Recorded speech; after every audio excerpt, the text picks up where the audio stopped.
welcome back to another episode of the TFR podcast. Myself, CJH, is joined by Patrick today for another episode, and we are into the hundreds now. We had last time out our 100th episode. We are now onto 101. So into a new kind of phase, if you like, but it is still the same old TFR podcast, and we're currently in the F1 summer break at the minute. There's not been too much in the way of news or action that has happened since last time out in Hungary, but it is obviously the final stretch of the season. We've got a couple of races back-to-back coming up in Zandvoort and Monza.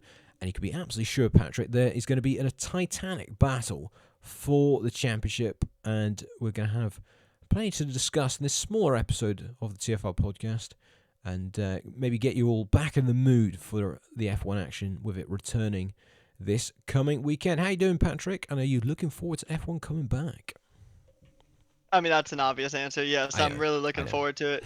And it's two very good tracks coming back to back, like you mentioned. Zandvoort and Monza are tracks that you can do a lot of battling, and considering how close this drivers' championship is at the moment, then you can definitely expect some fireworks over the next 2 weeks.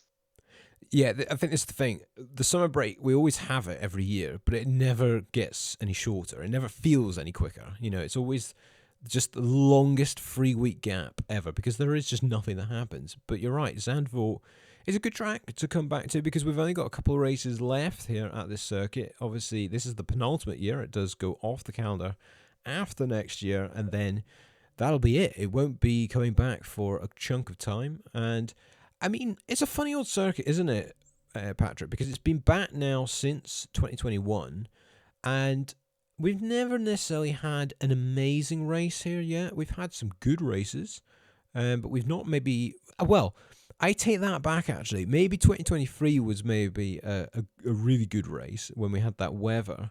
But I think because of how tight and twisty of a circuit is, it doesn't that kind of maybe...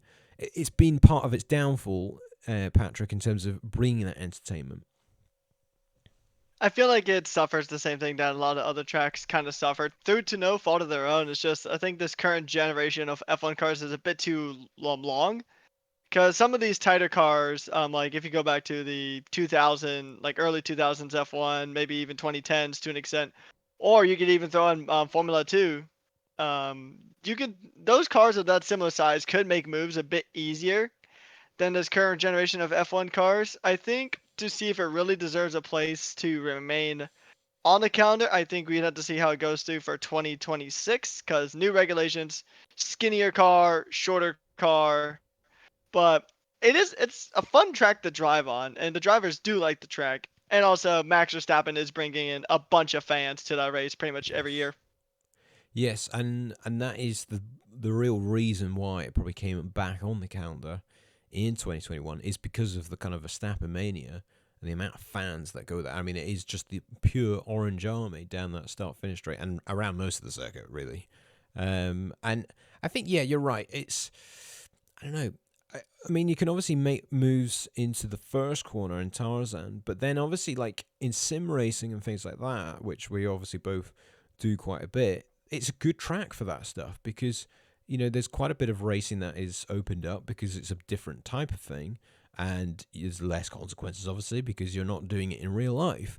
And it enables for a bit more of an exciting race. When I feel like in real life F1, Patrick, it's just, you know, there's other elements at play there which make it so much harder. I mean, if you think about it, past Tarzan, you can't really make a single overtake until that kind of second DRS zone, can you?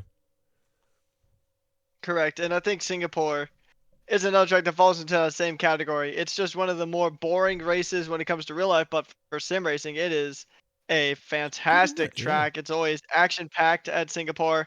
Zandvoort's pretty much the same way. I mean, you can make some moves through some of the really twisty parts, but your success chances aren't super high. So pretty much you have to go through that massive banked corner and that second DRS zone to really try to get a good move done around Zandvoort. Or you can just try to send into turn one, because you got to remember, turn one is a kind of a weird corner. It almost rewards you for taking the outside line as opposed to the inside. Yeah, it does. And And at least with that, you can take different lines through the corner. I think that's what the drivers like as well, is tracks where it's not so cut and dry in terms of you need to take this line if you want to make an overtake here or whatever. I mean, it was interesting. I was watching a video with Alex Albon today, actually, and he was ranking the F1 kind of circuits on the calendar. I think it was more of like a tournament tree where he would be like choosing one over the other. And Zandvoort got quite far in. I think that was like in his top 5 or something like that, which tells you a Hmm. lot. It's probably not a top 5 track in terms of the fans and watching it on the TV and the entertainment, but for the drivers, they do really like it. I mean, he compared it to a karting track, Patrick. Do you kind of see the thinking there? I can see it, yeah, because I mean, it feels like well, here in America we have like this place called Adventure Park, and Oh their yeah. go-kart tracks sometimes have a few twists similar to what Zandvoort has, usually, although not nearly as pronounced. But sometimes indoor karting tracks will have some pretty crazy bankings through some corners, and I can see that. I can see that being referred to as a karting track. Actually, I think karting around it would actually be pretty fun. Yeah, yeah, I think it would be, and yeah, those banking those banked corners do give it that kind of uniqueness with the circuit because yeah, I think it's turn 3/4 is really kind of super banked, and then obviously the final corner now is yeah, far more banked than what it was back in the day, and obviously now that is really a much more extended DRS zone. They've had that for the last year or so now, where the DRS zone goes right the way around that corner. So who knows? That could maybe add a bit of extra overtaking. And we also don't know what the weather is right now. I mean, we're recording this quite early on before the race. And who knows? A bit of rain, it could just throw a bit of chaos like we saw in 2023. But if you were to say what kind of circuits are towards that bottom end of the kind of if you could rank the circuits on the calendar, Patrick, what would be the kind of circuits that are towards the bottom for you? I mean, would Zandvoort be down there, or is there other circuits that you would put in that bottom bracket, if you like? Um, for me, I mean, there's definitely, I mean, Zandvoort isn't the greatest track of all time, but it's definitely far from the bottom in my opinion. Tracks that I think are just towards that bottom of the barrel. I mean, I have some hot takes in this regard, but the three circuits that come to mind immediately are Monaco, which is probably the coldest take of all time, at least in this current generation of cars. And then Imola also once again isn't a super great track for racing, and Suzuka, it's a historic track, but for these cars once again it's just, I mean, the race this year in Suzuka was It's probably boring. it was one of the most boring races of the calendar. Yeah, And I mean, I honestly, agree. I think we're at the point where we need to replace Suzuka with like Fuji or somewhere where you can actually get some overtakes done. Yeah, I mean that's where I mean, I agree and disagree, Patrick, because I mean, I like Fuji as a circuit. I think it's a great track. They obviously use that for the hypercars and sorry, the WEC series, shall I say, and that always is a great race at Fuji. But I think that's where we're needing this reg change to see then what these tracks are like after we've changed the cars, because I think everyone can admit that these cars are just not great at all for racing, and which is a crazy thing with that, Patrick, is these cars were changed to kind of what they are and this regulation to improve the racing. And in some sense, we've actually almost gone backwards, and the racing is almost worse than what it was before. But you're right, places like Suzuka, they are awful at the minute, and it was awful earlier in the season. And I hope that these new cars somehow bring back a bit of that old magic. Because if you think of races like in the early 2000s, Patrick, what was it, 2005, I want to say, that race that Kimi won at Suzuka, people were Hmm. overtaken left, right, and centre. And then now, it's the complete opposite, isn't it? Yeah, and as my time as a commentator, I've seen some really exciting GT3 races because those cars are generally shorter than Formula One cars, and I've seen some really good racing. Even a similar series, Super Formula, which is essentially Japan's like top feeders or top tier series with it's basically Japanese IndyCar. They have good races around Suzuka, and they're pretty similar to F1 cars. I'd say out of all the other top tier single seater racing series, similar to Formula One, that's not Formula One. Super Formula probably is the car that's the closest. Um, you've heard from drivers like Pierre Gasly, Liam Lawson. They've went through Super Formula either before or even during a stopgap while Formula One was going on, and they picked up some pretty good skills from that series. But even then, the racing there in a similar type of car is actually better than what F1 has at the moment. So I would agree with you on the fact that I think it's really the reason why Suzuka's in such a bad spot right now is just because it's just the current regulation cycle just does not play well with Suzuka or even tracks similar. Because I think even Miami could be improved because Miami does have some similar characteristics to Suzuka. Yeah, yeah, I totally agree. Your Suzukas, your Miamis, your Zandvoorts, they're all kind of badly affected, I would say, with this current regulation of the car. And yeah, hopefully that sorts itself out next season and beyond with the change of regs that we're going to get. But let us know in the comments or in the chat. Let us know what are your 5 worst tracks in F1 and why. Well, one of them probably going to be Monaco, but what are the other ones? We want to know because I think that is quite a hot debate at the minute in terms of, especially with now, we're trying to get so many tracks on the calendar. We've got tracks like Kailami rumored to be on there. We've got Sepang potentially coming back later down the line. We've got another race in America potentially coming, and we've got Madrid next season. There's going to be so many, races that are dropping in, dropping out, and yeah, it's quite interesting to know from you listeners on who, or should I say, what tracks are the worst. Moving on, though, we've got a championship to kind of settle this season, Patrick. Not us. It's Oscar Piastri and Lando Norris, obviously, fighting it out. But we're going to kind of decide now on where we think this is going to end up, because it's got very close in the recent races where before Piastri was probably getting a bit of a gap at the very front and looking quite comfortable. You think that run of races he was winning earlier in the season, but then a few maybe under par performances from Piastri and a run of good form, you'd have to say, from Norris right now, where he's won 3 out of the last 4 races, and suddenly it's game on. It's a real close battle, and it's very much at play for both sides of the garage at McLaren. How are you seeing it now? I feel like we almost have an update from you on this, Patrick, every few times we have these podcasts of where do we think it's at. But where do you think it is now? Now, going into this final part of the season, the run-in where we've got certain tracks that are going to be much more kind of overtake friendly, and you think we've got the whole races like Singapore where it's a complete different challenge once again. Where are you putting your money at in this championship battle?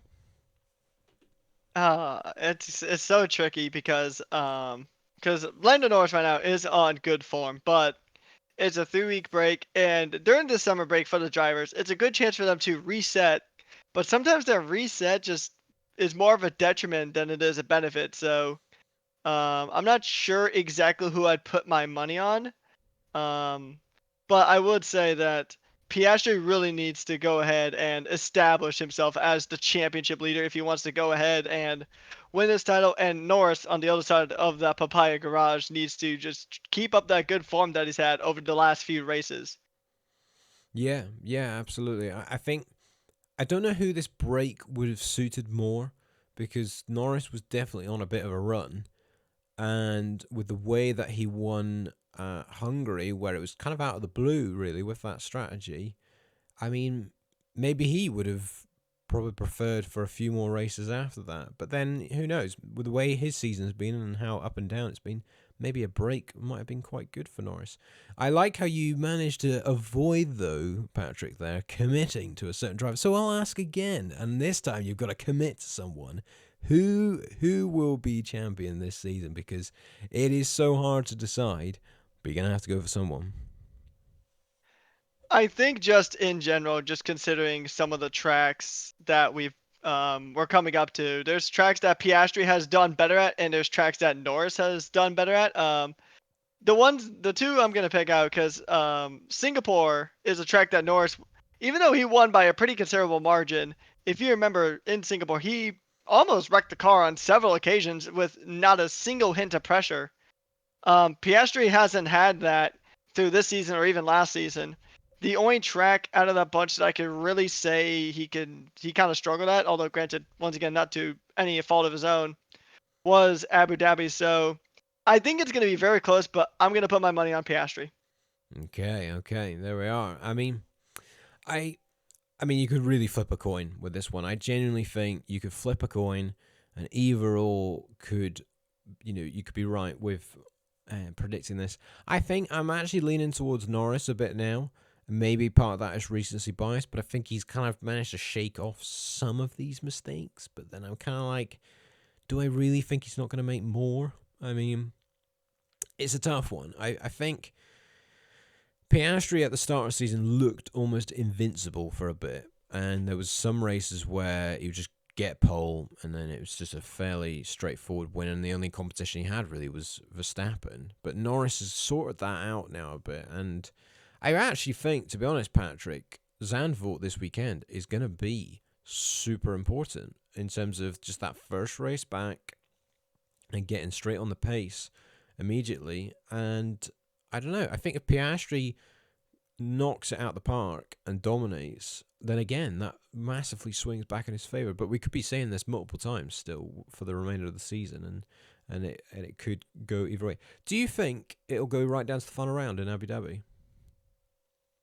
I would be very surprised if it didn't. I think Okay. I think at the earliest it would be the penultimate round. I think that would probably be the earliest. Would probably be like Qatar or Vegas. Although I'm leaning more towards, I gotta actually pull up the counter real quick, see which one is last, because I feel like it keeps switching every It time. does, But yeah. yeah, so I think it's gonna go at minimum or at the earliest. It's gonna go down to the penultimate round of the season. Hmm. So that would be Qatar, yeah. So I think Qatar would be the earliest that this championship could be decided. And I think it's only going to be decided in Qatar if somebody DNFs. Say like if Piastri ends up having a mechanical failure or wrecks the car at one of these tracks and Norris wins. I think that's really the only way that this is going to get settled at any point before Yeah, Abu Dhabi. yeah, I think that's the other thing that we've compared to other championship battles. If you think of like the last time we had two teammates going at it like this was obviously Rosberg Hamilton, and you think their last championship that they fought it out for, and you could say actually in previous seasons as well, a lot of it was massively impacted with reliability. That race in Malaysia 2016, there's no getting away from it. That retirement for Hamilton had a huge impact on that championship fight. The question is, will we see a similar thing with these two McLaren drivers? Because they're so close, it might just be one little mechanical failure like that. But then the other side of the coin is, Patrick, we just don't see that often now. I mean, how many races have we had this season where there's been no DNFs and hardly even any yellow flags? I mean, do you kind of think that that's a good thing in the sport these days where we just don't have really any mechanical DNFs, or do you think like it's quite a good thing that we don't have that as much now, or how do you see things like that? I think obviously more reliability is going to be better. It would just be like it's just unfair, especially because if you look at the early part of the season, there was a string of DNFs that will happen to Antonelli. I think he's had about 5 DNFs and 3 of them were outside of his control. Actually, I think all of them aside from Austria was outside of his control.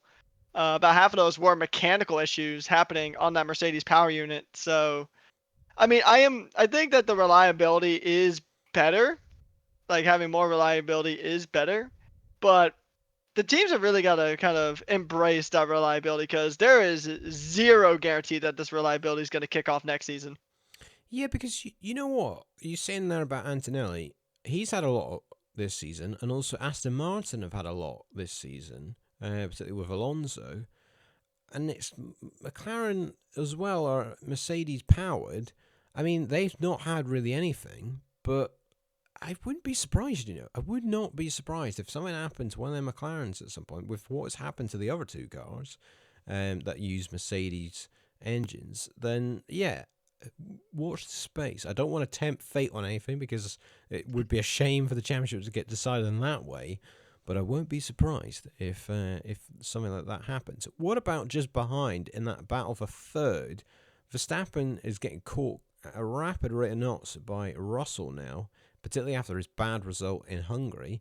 Where do you see that one playing out, Patrick? Do you think Russell could jump Verstappen in the drivers, or do you think Max will get his kind of usual self back at the kind of front end of the order with Zandvoort coming up?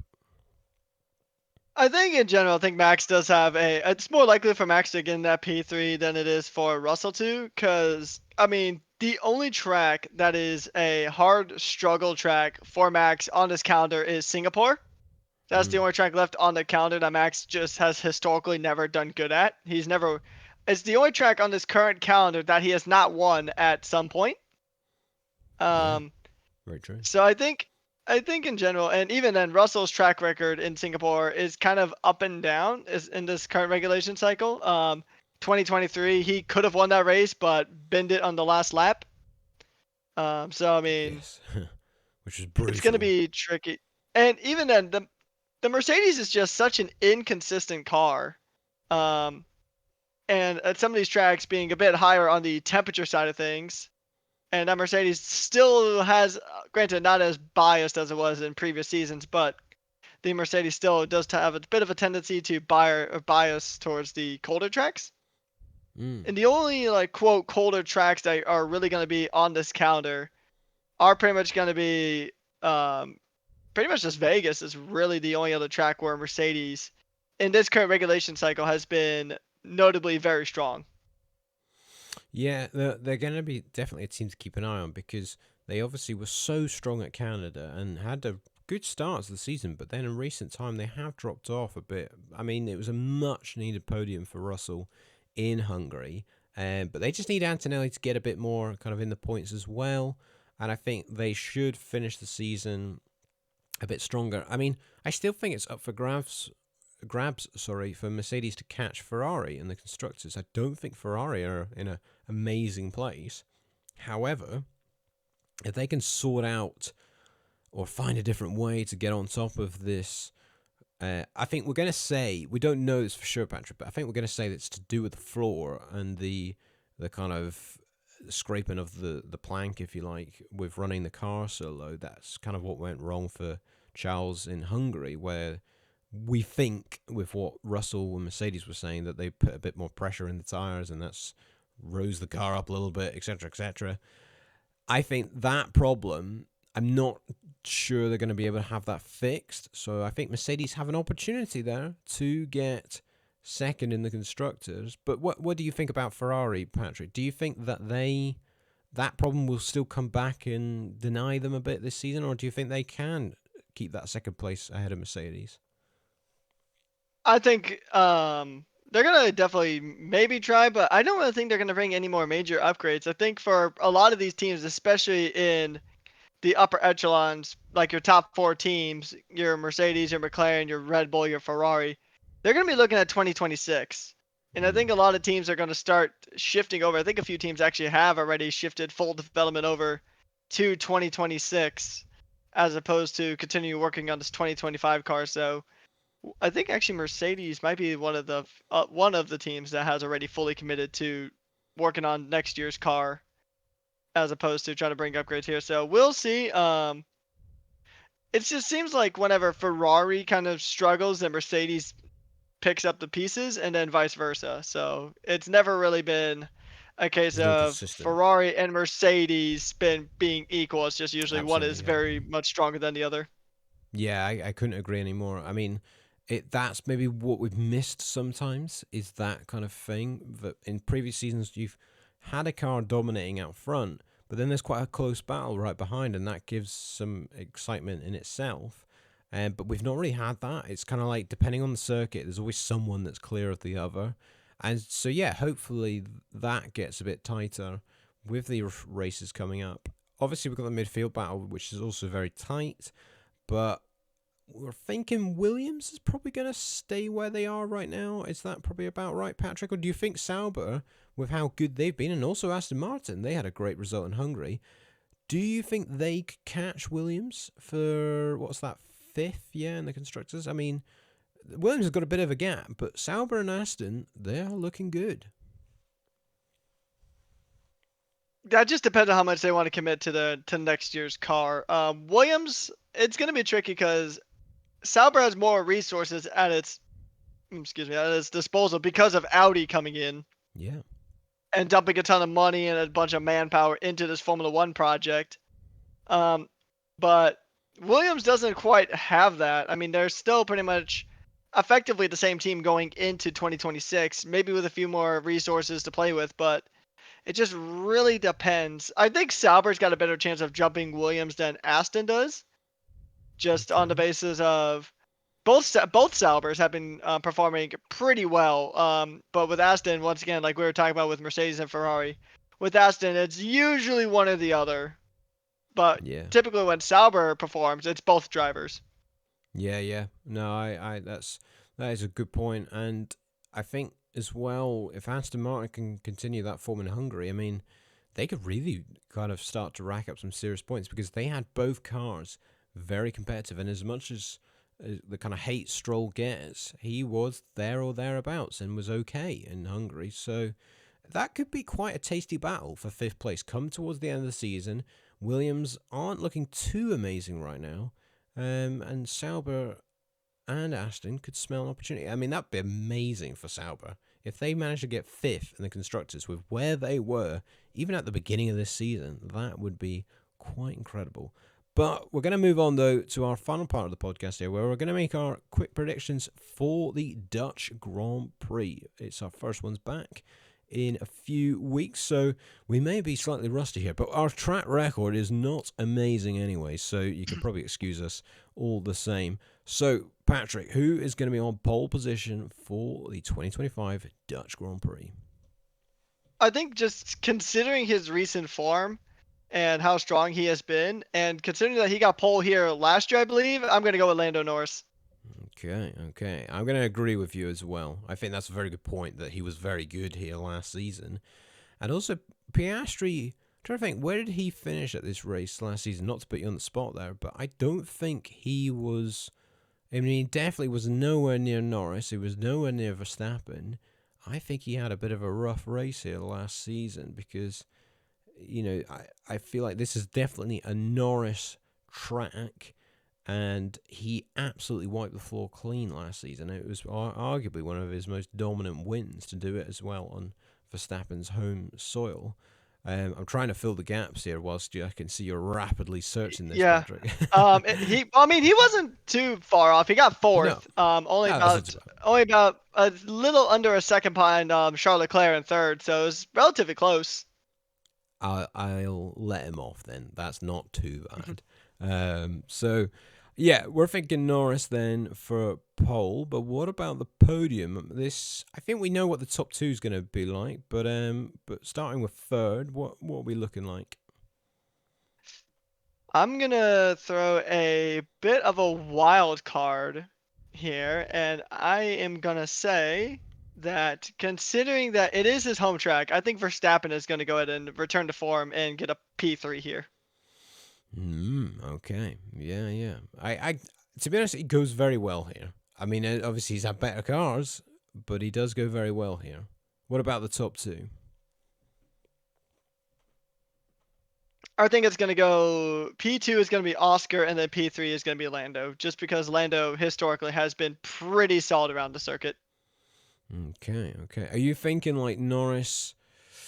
Maybe I'm kind of imagining the race here, but maybe he gets like pole, but then a bad start, but then gets back ahead of Piastri, or do you think he'll just shoot off in the distance at the beginning and just dominate the race? I think it's gonna be a similar story to Hungary, where Piastri kind of gets the short end of the stick when it comes to the strategy, which allows Norris to kind of build a gap out of it. Ooh, we might be seeing another moody Piastri after the race. Well, to be fair, he wasn't that moody after Hungary, but maybe on the radio he was slightly frustrated.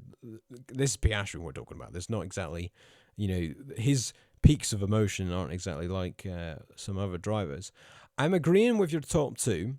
But in my third place, I've actually got Charles Leclerc. I think that the Ferrari could do quite well. Again, like how it was in Hungary, a low speed to medium speed circuit. I think that Leclerc and Ferrari do good, and I think he could do quite well in qualifying. He may even out-qualify Piastri, in my opinion, but I don't think that'll last long. And I think we'll see a similar thing in the race where the car tails off a bit in pace, but I think he should have more than the likes of Russell and Verstappen, in my opinion. And then I do think Piastri second and Norris to win. Any curveballs in there, Patrick? Any wild cards you want to throw in there of like, oh, I think this team will be one to watch at Zandvoort? Or, I mean, it is a similar layout in some sense to Hungary, where it's not got masses of straights.